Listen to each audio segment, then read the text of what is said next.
Hello and welcome back to the Son of the Morning Comics channel, and today is Wacky Wednesday, because as we all know, there's no new comics coming out, so we gotta amuse ourselves in other ways. So on Wednesdays, until the comic world and the regular world get back to normal, I'm gonna be picking up some, not picking up, but going through my stuff and finding some interesting, unique, wacky, and weird stuff to show you on Wednesdays.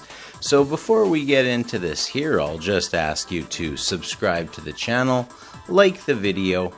As we go along, if you want to leave some comments, that would be nice. And you can also visit me over at Son of the Morning 7 over on Twitter. So, what we have here today is Heroes Inc. presents Canon. It's an amazing adult adventure, and it's actually 3 stories. There's the Canon story, the Dragonella story, and the Misfits story. And one very interesting editor's note that I'm going to definitely read to you. So, basically, they are in a situation here where you can see this is the first story, is the Canon story. As you can see, a top secret U.S. development center has been attacked, and during the attack, a hostage was taken. It was this young lady here. Her name is Jean Voss. They kidnapped her, and you know, it's not a good thing because she has in her mind, all of the details to the US's ultimate anti-missile defense weapons, and that's not good for anyone. So, you know, they need to call in the big guns, so they're gonna bring in this guy named Canon. Now, Canon is a guy who used to work for the Reds, as they say, and, you know, his objective was to kill, kill, kill.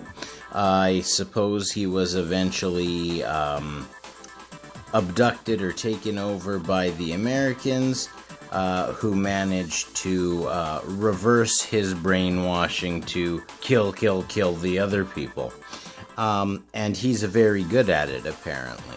So that's a good thing for them as they take off on their plane here, or futuristic plane here, to go and try to get their asset back. And not everybody is too pleased with Canon's involvement. They don't really trust him as much. You can see here on the first panel of the page, guy there is saying, one of the pilots, he may be the best man for the job, but he gives me the creeps. He's not a man, he's a machine. And then the other guy's like, shh, he might hear you. So then, you know, they got their planes, they're parachuting in to go on the attack against the Reds. I'm assuming that here the Reds are supposed to represent China. I don't know. I can't read those characters. So they've, you know, they break in there. And it's, a good battle is gonna ensue. And Canon's plane lands in the ocean, I guess, or underwater. And so he decides that, you know, he can get to where he needs to go through the sewer system. So he below the communist headquarters, he's in the sewer, comes out, strips off that extra garb, and now he's ready to go kick some ass. And that's what he does. Canon kicks everybody's ass. Kicking more ass. And he's, of course, planting bombs everywhere and blowing everything up. So, you know, good stuff so far.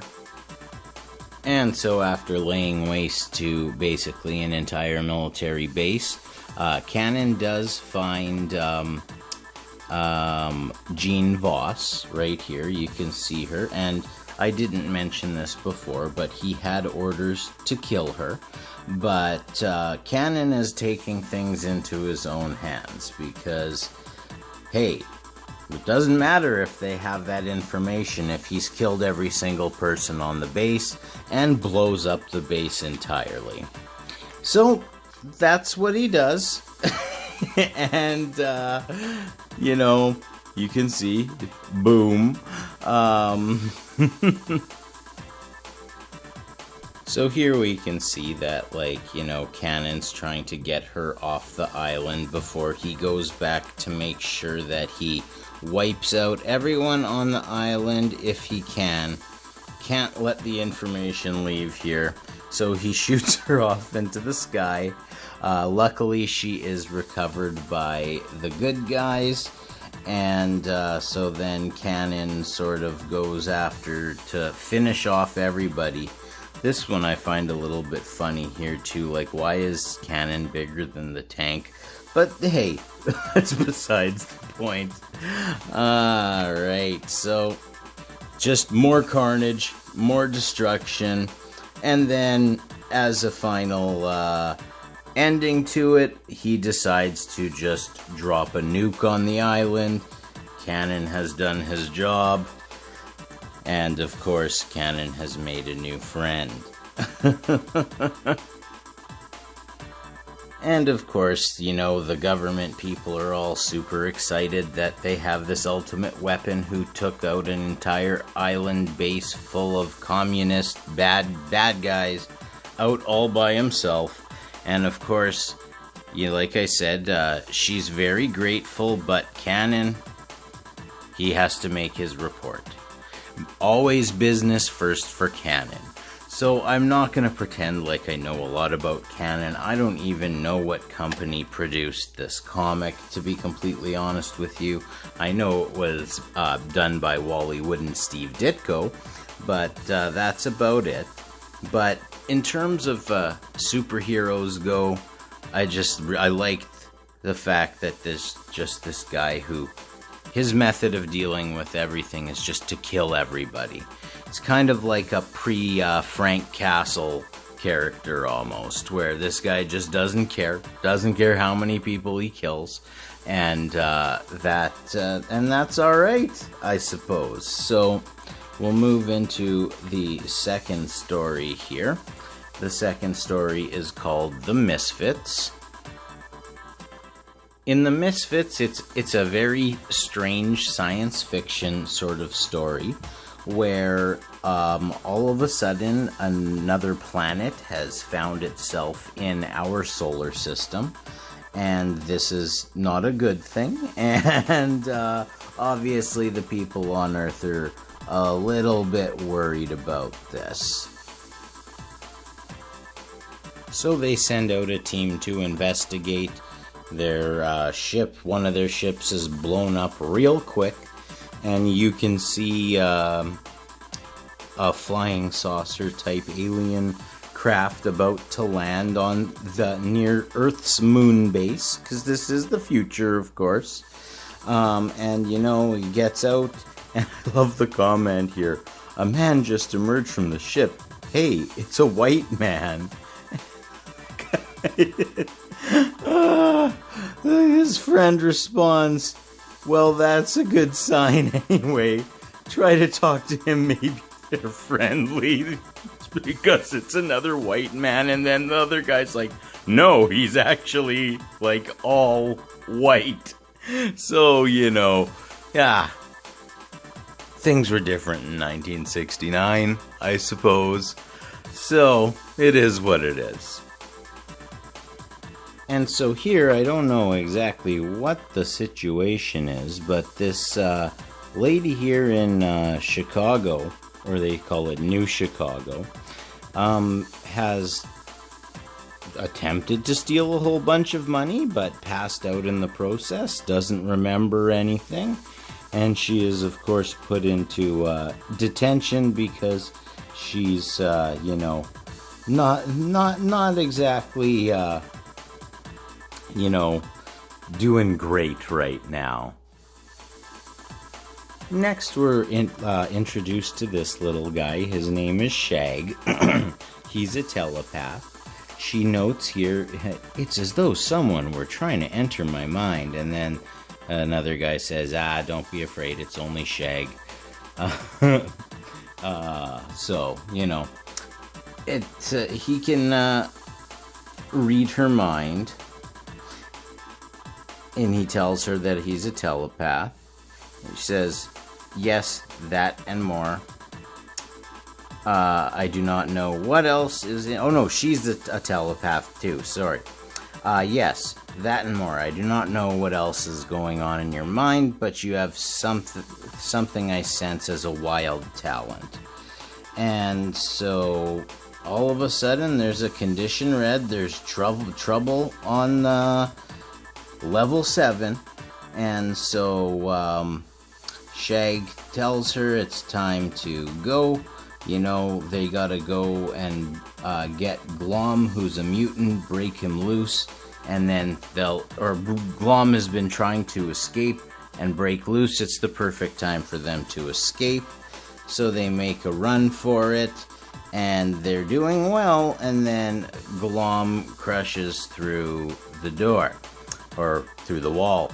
And so, you know, he explains that's Glom, he's not very intelligent. And that's gonna be, he's gonna help them escape. So just as a note, Glom was a human baby artificially mutated to stand heavy gravity. He was to be sent to explore the giant planet Jupiter. So, you know, not a great thing, you know, he kind of reminds me a little bit of the Incredible Hulk, but that's okay. And, you know, this story does get a little bit ridiculous. They're trying to fight off this alien invasion. Basically, you know, she finds out that she's a robot. And so she's gonna go, and she's going to try to use this strange ship to try to control everything. Because just randomly that's gonna work, of course. And then she meets the white man, and then something is happening between them two. Something not great. And then you see the white man here say, robots, defensive positions, let no one pass.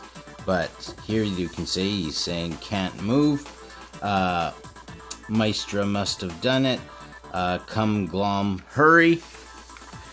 And, you know, she's still having her issues with the white man while Glom is Hulk smashing. And, yeah. So, then I like here where he's like, Glom, our only chance is if you can throw me. He needs to get to the top of the tower, so he just chucks him. Good stuff. And so then, you know, we got the white man there with the robot lady, and he's gonna do bad things to her probably. But then at the last second, he comes in and he smacks the white man over the head. Mistra's okay, so everything is good there. And then, you know, have here the thoughts, well, we beat them and we're free. Yes, but just one of them. Nearly one of them conquered the Earth, and there's a planet full of them out there. Another 3 misfits and an android and an alien and a mutant prepare to face an ominous future. And that's the end of that story. Now, this is what I wanted to point out here, because there's all sorts of talk that goes around the internets and, you know, the Twitters and the YouTube. And there seems to be, from what I can tell, a lot of bad behavior from comic book pros out there these days. So you hear this all the time, that we the readers aren't their customers, the comic book shops aren't the customers, that the publishers are their customers, that they have no responsibility towards us, the reader, whatsoever, which is probably why comic book sales have been crashing for years on end. And it ain't getting any better with the current situation. So I do want to read this to you, and this is an open letter from the editor, Wally. This is your book. We want this book to succeed. To do that, we must please you. So, write. Tell us what you like, what you don't like, and why. Why you'd like to see that isn't in the, what you'd like to see that isn't in this issue, and we will do our best to go along with the majority. Also, we may print the best ones. For instance, how about humor? How about more stories like Dragonella? How about military humor? And girls? Would anyone like to see a couple of pages of gags? Would you like the whole book to be about military subjects? Personally, I wouldn't mind an occasional true war story, especially on a historical event, Bunker Hill, Waterloo, etc., although I'd like to keep the variety of an old-time comic book. But you're the boss. If you want more and shorter stories, or if you'd like the whole book to be one long story, tell us. In any case, it would be as good as we can make it. Sincerely, Wally. Every single comic book artist, editor, pro in general, they need to read this, because they don't understand that this is how you make money. Okay? By doing what the people want, you will make money. Unfortunately, especially the big guys, Marvel and DC, have not been doing what the people like, and their sales have been tanking for years. And after this crisis ends, I think they're going to find that their sales have tanked even further. So, we'll get in here into the last story, which is Dragonella. So I won't spend too much time on this last story, but basically Dragonella is looking for her prince. And she's a very attractive woman, so the first person that she comes by is this, I don't know, E.T. looking lizard fella. And so he wants to be the one, but it's not happening. And so then she goes to see this person here with the crystal ball to learn her fortune. She says, I see a prince in your future. Your kiss will free him from a spell. And is he handsome? He is now, but you better hurry. That'll be 2 shillings a penny. How much is that? 4 bits, sweetie. And so then we meet this guy here, Agnew, who is apparently running from this throng of beautiful women, which is interesting, which is a little odd.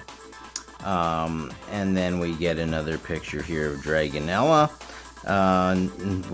looking full, let's say. And, you know, she's still looking for this prince, and she knows it's gonna have to be a kiss, release him from a curse. So does she have to kiss him to release him from this curse of all of these women wanting him? Is it this guy, this monster?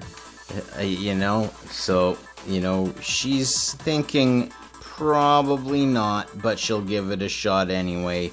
She kisses him and then wants to puke.